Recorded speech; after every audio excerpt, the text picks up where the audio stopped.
मीराबाई के भैया का नाम पता है आपको? मीराबाई के एक भाई थे, उनका नाम था जयमल। क्या नाम था? जयमल। जयमल जी का चरित्र बहुत सुंदर है। जयमल जी जो थे वे चतुर्भुज भगवान के उपासक थे, और वो कम से कम 4 घंटे बैठ करके अपने ठाकुर जी की आराधना करते थे। बहुत ध्यान से सुनिएगा। जयमल जी का नियम था, वो जितनी देर अपने ठाकुर जी की आराधना करते थे उतनी देर के लिए उन्होंने अपने पूरे शासन प्रशासन और सब सेनापति मंत्री सबको कह रखा था, इन 4 घंटों में ब्रह्मा भी आ जाए मेरे पास कोई नहीं आएगा। केवल उनकी जन्मदात्री मां को अधिकार था उनके पास जाने का, बाकी 4 घंटे में चाहे पूरा राज्य लुट रहा हो तो भी जयमल को कोई जाके बोल नहीं सकता कि हे राजन आप उठो। तो एक बार की बात है, ठाकुर जी की इतनी आराधना करते थे, सब लोग सावधानी से सुनना। एक उनके दुश्मन राजा थे, उनको ये बात पता चली कि दिन भर के ये 4 घंटे ऐसे हैं जिसमें जयमल भक्ति करता है, भजन करता है, और उस समय कोई भी जाकर के जयमल को उठा नहीं सकता। अगर हम अपनी सेना तैनात करके उसी समय में 4 घंटे के भीतर अगर आक्रमण कर दें और पूरे नगर पर कब्जा कर लें तो जयमल कुछ नहीं कर पाएगा। और उन्होंने वही किया। राजा ने रात में ही अपनी पूरी सेना चारों ओर से घेर लिया उस नगर को, और सुबह वो घड़ी प्रारंभ हुई जिस समय जयमल अपने भजन में जाते थे। तो जयमल जी जैसे ही अपने भजन में गए, तुरंत आक्रमण, उनके नगर पर आक्रमण हो गया। और जैसे ही आक्रमण हुआ, अब तो महामंत्री सेनापति जितने भी उनके प्रधानमंत्री आदि सब थे, सब लोग घबरा गए, क्या करें? जयमल जी तो अभी भजन में, और अभी तो प्रारंभ हुआ 4 घंटे तक, तो 4 घंटा में तो ये पूरा नगर जला देंगे। सब लोग राजमाता के पास गए। राजमाता से जाकर के कहा कि आप ही कुछ नहीं। बोले मैं भी जा तो सकती हूं, पर बीच भजन में विक्षेप मैं भी नहीं डाल सकती।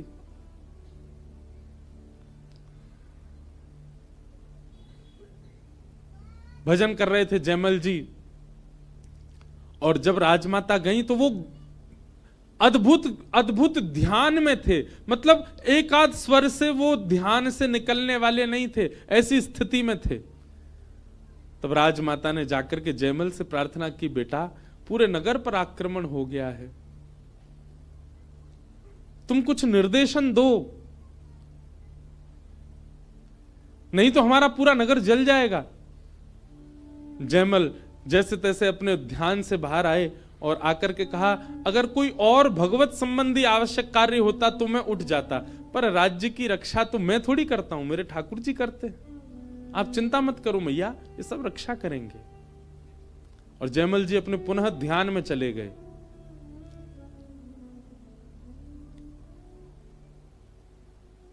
जयमल जी के इस अटूट विश्वास को ठाकुर जी ने देखा कि पूरा नगर घेर लिया है, आक्रमण हो गया है, और इसका विश्वास है कि मैं रक्षा करता हूं।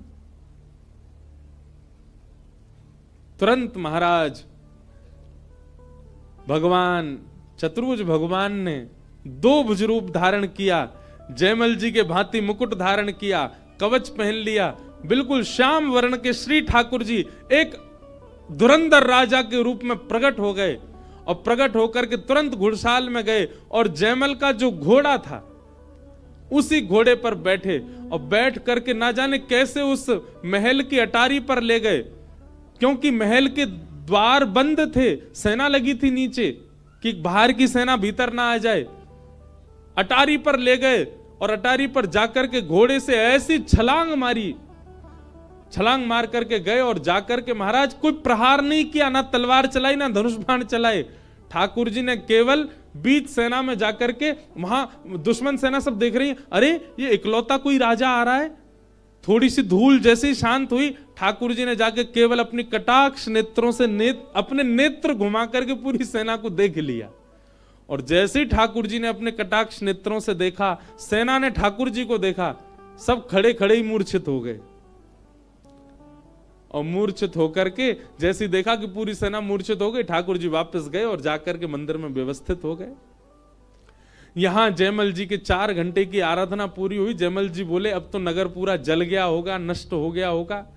मंत्री आदियों से पूछा, हाँ भाई क्या रिपोर्ट? सबने कहा, बोले भगवान आक्रमण तो हुआ पर अभी तक एक भी बाण नहीं चला बाहर से। जयमल जी बोले क्यों? बोले हमने अनुमान लगाया तो सेना तो बहुत है, इतनी सेना है कि हमारा पूरा राज्य नष्ट हो जाएगा, परंतु पता नहीं क्यों अभी तक आक्रमण नहीं हुआ। जयमल जी ने अपने कवच आदि पहने, कवच आदि पहन करके अपने घोड़े को बुलवाया तो कहा, अरे महाराज घोड़ा तो बहुत हाँफ रहा है, घोड़े में से सुंदर सुगंधी आ रही है, घोड़े के पैर पूरे कीच कीचड़ और धूल में सने हुए, मानो घोड़ा कहीं गया था। जयमल जी बोले ये कैसे संभव हो सकता है? जयमल जी फिर भी बैठ गए। मुख्य द्वार खुला, जैसे जयमल बाहर गए, बाहर जाकर के देखा तो पूरी सेना तो चारों ओर खड़ी है मारने के लिए, पर सब मूर्छित पड़े हैं। और मूर्छा भी कैसी, कोई मृतक नहीं है, केवल मूर्छित पड़े हैं। जयमल जी ने जाकर के जब देखा, सब मानो विरह में हैं, हाँ नाथ हाँ नाथ हाँ नाथ कहती पूरी सेना। जयमल जी ने जाकर के जो मुख्य राजा था उससे जाकर के बात की, उसके ऊपर थोड़ा पानी का छिड़काव किया, वो होश में आया। बोले क्या बात है, तुम सेना लेके आए, तुमने आक्रमण क्यों नहीं किया और ये सब मूर्छित क्यों पड़े हैं? वो राजा रुदन करने लगा, चरण पकड़ लिए, बोले तुमने किसको भेजा था बाहर? जयमल जी बोले किसको भेजा था मतलब? बोले हम आक्रमण कर रहे थे, उस समय एक बड़ा युवा सा एक राजकुमार घोड़े पर बैठकर, इसी घोड़े पर बैठ करके आया था। उसके अद्भुत कटाक्ष, उसका रूप लावण्य ऐसा, घुंघराले केश, ऐसी सुगंधी महक रही थी पूरे रणभूमि में। अरे उसका रूप देख करके हम सब न्योछावर हो गए हैं। हम सदा के लिए तुम्हारे दास बने रहेंगे, कभी आक्रमण नहीं करेंगे, सदा तुम्हारे राज्य की सेवा करेंगे, बस हमारी एक मनोकामना पूरी कर दो, मुझे और मेरी पूरी सेना को एक बार फिर से उस राजकुमार का दर्शन करा दो। जयमल जी समझ गए, बोले कि भैया ऐसे रूप के प्रति आसक्ति किसी मानव की नहीं हो सकती, ऐसा रूप किसी मानव का नहीं हो सकता कि पूरी प्रजा ऐसे मोहित हो जाए। जयमल जी दौड़े दौड़े गए और जाकर के जैसे ही चतुर्भुज भगवान को देखा, ठाकुर जी मंद मंद मुस्कुरा रहे हैं, मूर्तिमंत होकर के खड़े हैं। जयमल जी को विश्वास हो गया कि यही हैं। उस शत्रु राजा को लेकर के आए, अपने चतुर्भुज भगवान का दर्शन कराया और दर्शन करा करके बोले क्या यही आए थे बाहर? उसने जब चतुर्भुज देखे, उसने जब पूरा भेष देखा, तब तो उसे विश्वास नहीं हुआ। बोले ये तो नहीं थे, पर जैसे ही मुखमंडल देखा, नेत्रों के कटाक्ष देखे, नासिका देखी, मुस्कान देखी, बोले यही थे, यही नेत्र थे, यही नासिका थी, यही मुस्कान थी, यही संपूर्ण रूप लावणी, यही आए थे बाहर। जयमल जी न्योछावर हो गए अपने ठाकुर जी के आगे। धन्य है ऐसी ठाकुर जी की भक्त वत्सलता। तो मुक्ति का मतलब होता है मृत्यु के पश्चात भगवान का दर्शन, भक्ति का मतलब होता है जीते जी भगवान का दर्शन, जीवित अवस्था में ठाकुर जी का अनुभव। तुम भक्ति मांगो, मुक्ति मत मांगो। तब परीक्षित महाराज ने मुक्ति की कामना की और श्री शुकाचार्य जी ने अब भक्ति की राह उनको दिखाना प्रारंभ किया। बोलो भक्तवत्सल भगवान की। उद्धव विदुर संवाद आया, जहां यहीं हरिद्वार में विदुर जी महाराज ने मैत्रेय मुनि के आश्रम में आकर के भागवत धर्म का श्रवण किया। कपिल देवूति संवाद में कपिल भगवान ने देवूति माता को अद्भुत ज्ञान उपदेश किया। देवभूति माता के अनेक प्रश्नों का उत्तर भगवान कपिल दे रहे हैं। ध्रुव चरित्र का भाव आया, जहां पर नन्हे से ध्रुव जी ने मधुवन में जाकर के भगवान के प्रत्यक्ष साक्षात्कार किए। उनकी पूरी परंपरा का वर्णन किया गया, जहां पर भगवान के पृथु अवतार का भाव भी सुनाया गया। नरकों का वर्णन किया, मनवंतरों का वर्णन किया, रहुगण जड़भरत संवाद आदि ये सब प्रसंग सुनाए गए, सबको हम केवल स्पर्श करते हुए चल रहे हैं। तत्पश्चात भगवान के एक परम भक्त हुए जिनका नाम है वृत्रासुर। वृत्रासुर का चरित्र सुनाया गया। लगभग बहुत वर्षों से मैंने वृत्रासुर का चरित्र कहा नहीं, आज थोड़ा इसका विस्तार करेंगे। बहुत ध्यान से सुनिएगा। ठाकुर जी का जन्मोत्सव अभी करेंगे हम लोग, पर उससे पहले के जो क्रम है उनको कर लें। एक असुर हुआ जिसका नाम था वृत्रासुर, जिसने भगवान की स्तुति गाकर के ठाकुर जी की मधुर प्राप्ति की। ऐसा कई आचार्यों का मानना है कि वृत्रासुर की जो स्तुति है, इन स्तुति का पालन यदि कोई भक्त अपने जीवन में करे तो भगवत प्राप्ति उसको संभव है। वृत्रासुर का चरित्र थोड़ा सा विस्तार से हम सुनाएं, क्योंकि कई कथाएं इसमें आती हैं।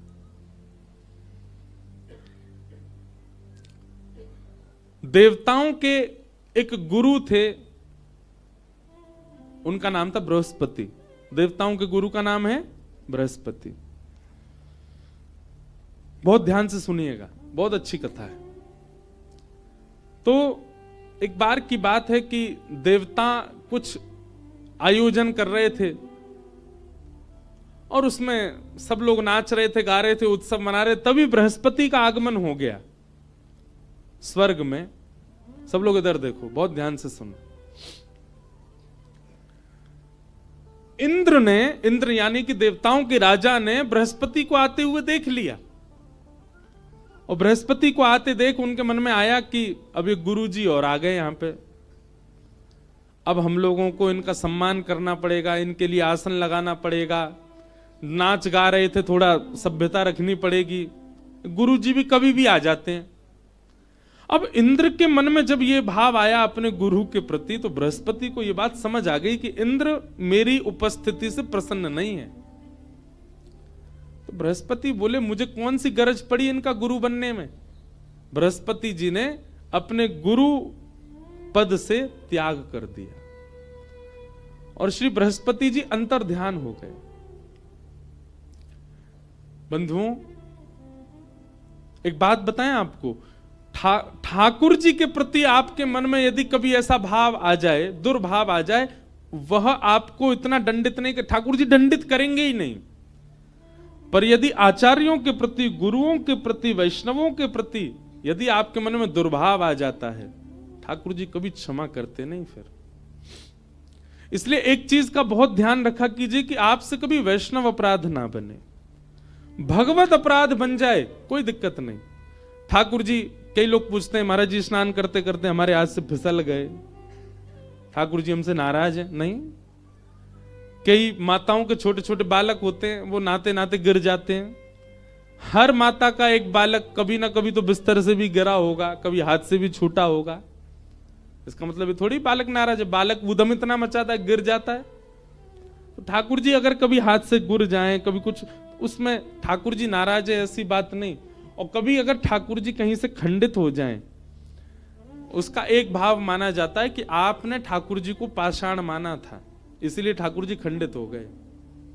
अब ठाकुर जी कह रहे हैं दोबारा मेरी सेवा लाओ, दूसरी सेवा लाओ, और अब की बार पाषाण मत मानना, प्रत्यक्ष मेरे प्रति ये भाव रखना कि मैं प्रत्यक्ष हूं, कभी खंडित नहीं हो सकते ठाकुर जी।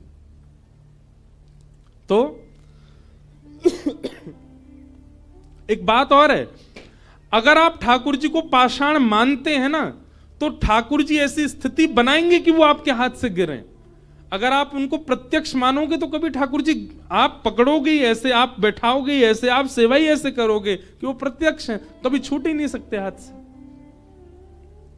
पर इसमें भी ये नहीं मानना चाहिए कि ठाकुर जी आपसे नाराज हैं। लेकिन किसी ब्रजवासी के प्रति, किसी तीर्थवासी के प्रति, किसी तिलकधारी के प्रति, किसी जटाधारी के प्रति, किसी वस्त्रधारी के प्रति, किसी वैष्णव के प्रति, भले ही वो व्यक्ति कैसा भी है, पर फिर भी उसके प्रति आपके मन में कुभाव उत्पन्न हो रहा है, ये वैष्णव अपराध जो आप कर रहे हैं, इससे ठाकुर जी नाराज होते हैं। इसलिए कभी वैष्णव अपराध मत करना।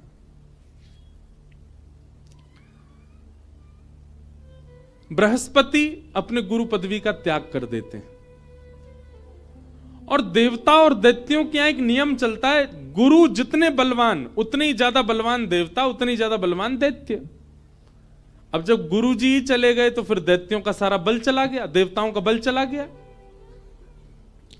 और देवताओं का बल जाते ही दैत्यों ने आक्रमण कर दिया स्वर्गलोक पर। देवता मारे मारे फिरने लगे, कहां जाएं, क्या करें, हमारे गुरु जी तो है नहीं। ब्रह्मा जी के पास गए, ब्रह्मा जी से जाकर के कहा आप कोई उपाय बताओ। तो ब्रह्मा जी ने कहा तुम देवताओं में एक देवता है, उनका नाम है त्वष्टा, और त्वष्टा के पुत्र का नाम है विश्वरूप। यदि आप विश्वरूप को अपना गुरु मान लो तो ये बृहस्पति के समान है, ये तुम्हारा बल बढ़ा देंगे। बहुत ध्यान से सुनना। विश्वरूप को गुरु बनाया, और विश्वरूप को गुरु बनाने के बाद जब उनकी आराधना करने लगे, विश्वरूप की जो माता जी थी वो दैत्यों की बहन थी। तो कहीं ना कहीं दैत्य विश्वरूप के कौन हुए, मामा। तो देवताओं के गुरु विश्वरूप और विश्वरूप के मामा दैत्य, मतलब देवताओं के शत्रु। तो विश्वरूप कभी कभी अपने मामाओं का भी बल बढ़ाते थे यज्ञ आदि करने में। इंद्र को जब ये बात पता चली तो इंद्र ने क्रोध में आकर के अपने गुरु का सर धड़ से अलग कर दिया। पहले तो बृहस्पति का अपमान किया और फिर उसके बाद में दूसरे गुरु जो बने विश्वरूप, उनका सर धड़ से अलग कर दिया, जिसके कारण इंद्र को ब्रह्म हत्या लग गई और वो अब स्वर्ग में राज्य नहीं कर सकते। तब इंद्र ने कहा अगर मेरे इस ब्रह्म हत्या के दोष को कोई लोग अपने ऊपर धारण कर लें, मेरे ब्रह्म हत्या के दोष को यदि कोई अपने ऊपर ले ले, तो मैं उसको, एक मेरा दोष लगेगा, दूसरी तरफ मैं उसको वरदान दूंगा। 4 लोग आगे आए, ब्रह्म हत्या का दोष जिन्होंने अपने ऊपर धारण किया। सबसे पहले जल। तो जल में उठने वाला जो फैन है, जो झाग हैं, कभी कभी समुद्र में होते हैं, वे ब्रह्म हत्या का दोष माने जाते हैं। उनका स्पर्श करके स्नान करना चाहिए। दूसरा आगे आई वृक्ष। तो वृक्षों से निकलने वाला जो श्वेत तत्व है, कभी कभी पत्ता तोड़ो तो उसमें से कुछ निकलता है, वो ब्रह्म हत्या का दोष है। कभी कभी औषधि के लिए उसका प्रयोग किया जाता, पर उसके बाद भी स्नान आवश्यक है, क्योंकि वो ब्रह्म हत्या का दोष है। तीसरा, उस दोष को धारण किया पृथ्वी ने। तो पृथ्वी के ऊपर जहां पर रक्त वर्ण दिखता है, लाल वर्ण की माटी दिखती है, कभी कभी उसको ब्रह्म हत्या का दोष माना जाता है। और चौथा, ब्रह्म हत्या के दोष को अपने ऊपर धारण किया माताओं ने। इन 4 लोगों ने अपने ऊपर ब्रह्म हत्या के दोष को लिया, जिसके लिए मासिक धर्म होता है। इंद्र ने इन 4 को एक एक वरदान दिया। जल को वरदान दिया कि तुम्हारे बगैर किसी का रूप निरखेगा ही नहीं, कुछ भी बनाने में आपकी आवश्यकता होगी, आपके बगैर किसी का काम नहीं चलेगा, आप सबके रूप को पूर्ण करने में समर्थ रहोगे। वृक्षों को वरदान दिया कि आपको कोई कहीं से भी काट दे, कुछ दिन जल का सिंचन हो जाए तो आप फिर प्रकट हो जाओगे। आप कभी पूर्ण रूपेण जब तक जड़ से ना उखाड़े आप मरोगे नहीं। वृक्षों को कई बार ऊपर से काट दो फिर से निकल आते हैं। पृथ्वी को वरदान दिया कि आप में कोई कितना भी गड्ढा कर दे आप फिर भर जाओगे, अपने आप ही भर जाओगे, आप में गड्ढा रह नहीं सकता। और माताएं बहनों को वरदान तो अद्भुत ही दिया, बोले आप किसी को भी अपने वश में कर सकते हो आपको वश में करने की शक्ति हम प्रदान करते हैं। जब तक बालिका होती हैं तब तक पिता को वश में कर लेती हैं, पिताजी ये चाहिए वो चाहिए, ये खाना वो खाना सब। जब ब्याह हो जाता है तो पति वश में रहता, और जब पुत्र जन्म ले तो पुत्र वश में रहता है। सब इनके वश में रहते हैं, ये इंद्र का वरदान है इनको। इंद्र पुनः राजा बन गए, क्योंकि उनके ब्रह्म हत्या के दोष को 4 लोगों ने ले लिया। परंतु विश्वरूप जिनको मारा गया था, उनके पिता ने इंद्र से बदला लेने के लिए, मेरे बेटे को मार दिया इंद्र ने, उन्होंने यज्ञ से एक नया बालक उत्पन्न किया जिसका नाम हुआ वृत्रासुर। वृत्रासुर इतना भयानक राक्षस था कि देवता त्राहिमाम करके दौड़ने लगे उससे बचने के लिए। परंतु यज्ञ करते समय त्वष्टा से एक गलती हो गई, उन्होंने मंत्र का उच्चारण किया, उसमें अनुस्वार की गलती के कारण इंद्र का शत्रु बालक तो हुआ, इंद्र को मारने वाला नहीं, इंद्र से मरने वाला बालक हुआ। लेकिन वृत्रासुर इतना बलवान था कि उसके आगे कोई देवता टिक नहीं पाए। ब्रह्मा जी के पास गए, बोले क्या करें, ये तो हमको मार देगा, देवता सब खत्म हो जाएंगे। तब ब्रह्मा जी ने कहा एक ही उपाय है। बोले क्या? दधीच मुनि के पास जाओ और उनकी अस्थि यानी कि हड्डी, उनकी हड्डियों से वज्र बनेगा, उसी वज्र से मरेगा ये। अब देवता सब बोले हम किसी ऋषि से जाके कैसे कह दें अपनी हड्डी दे दो। ब्रह्मा जी बोले देख लो, अगर दे दें तो तुम बच जाओगे, नहीं तो सब अलविदा। देवता दौड़े दौड़े दधीच मुनि के पास गए, दधीची जी से जाके कहा कि आप अपनी अस्थि प्रदान कर दीजिए, हड्डी दे दीजिए। दधीच मुनि ने बलिदान किया और अपनी हड्डियां प्रदान कर दी देवताओं को, और उसी से वज्र बना जिससे वृत्रासुर के साथ युद्ध हुआ। पर युद्ध से पहले वृत्रासुर ने भगवान की स्तुति गाई, और ये स्तुति सुनने लायक है, याद करने लायक है। अहम हरे तव पादैकमूल दासानुदासो भवतास्मि भूय मनस्मरेता सुपतेर्गुणांस्ते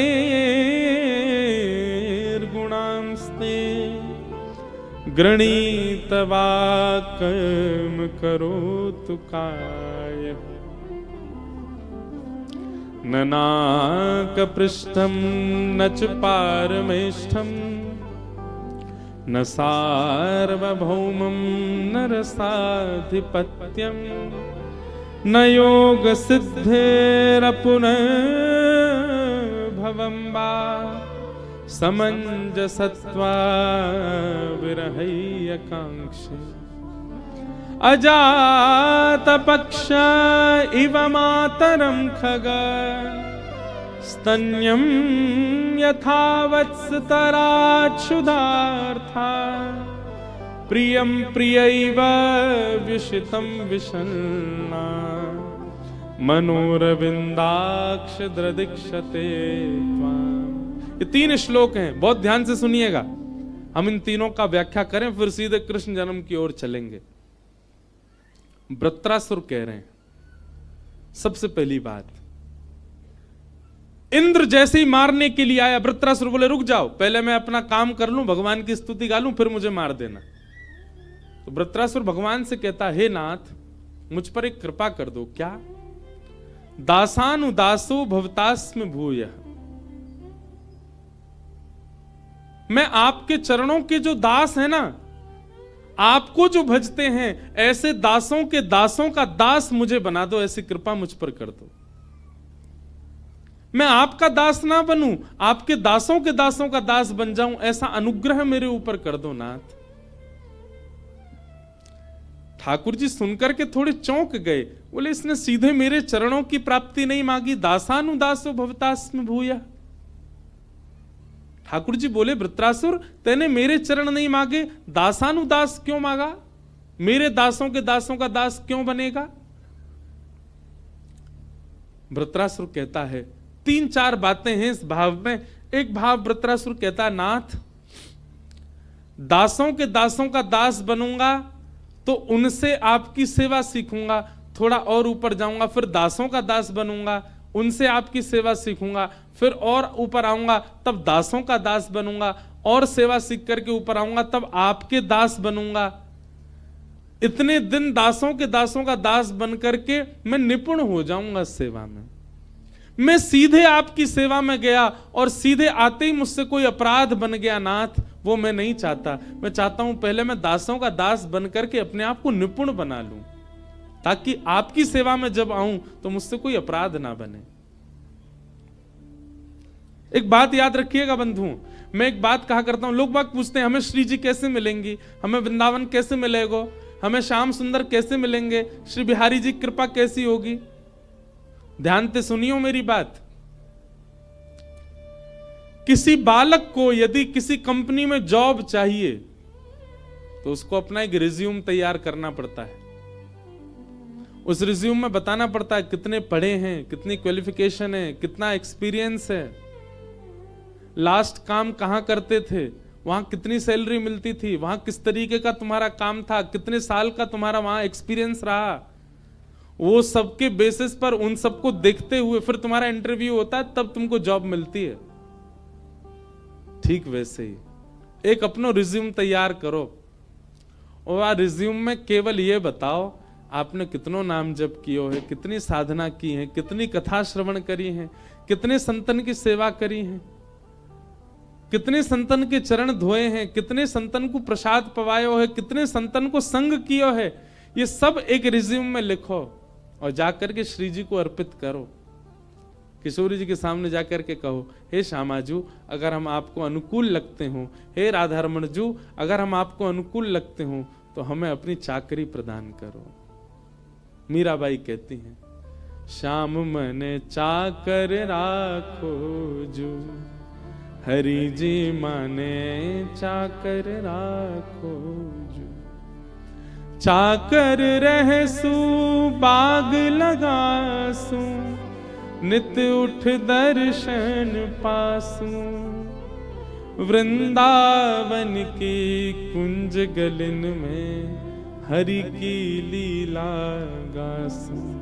हरि जी मने चाकर राखो जी, बिहारी मने चाकर राख। मीराबाई ने ना जाने कितने वर्षों तक बाहर निवास किया, वृंदावन को केवल भजा। कितने वर्ष बाद वृंदावन गई मीराबाई। क्यों? पहले स्वयं को निपुण बनाया। हम ठाकुर जी के योग्य तो बन जाएं, पहले सेवा आ तो जाए हमारे जीवन में, तब जाएंगी ठाकुर जी के पास। तो ऐसे भैया श्री जी की प्राप्ति ऐसे ही ना हो जाएगी। वृंदावन जा रहे हो, बरसाने जा रहे हो, वहीं पड़े भाई बातें नहीं मिलेगी।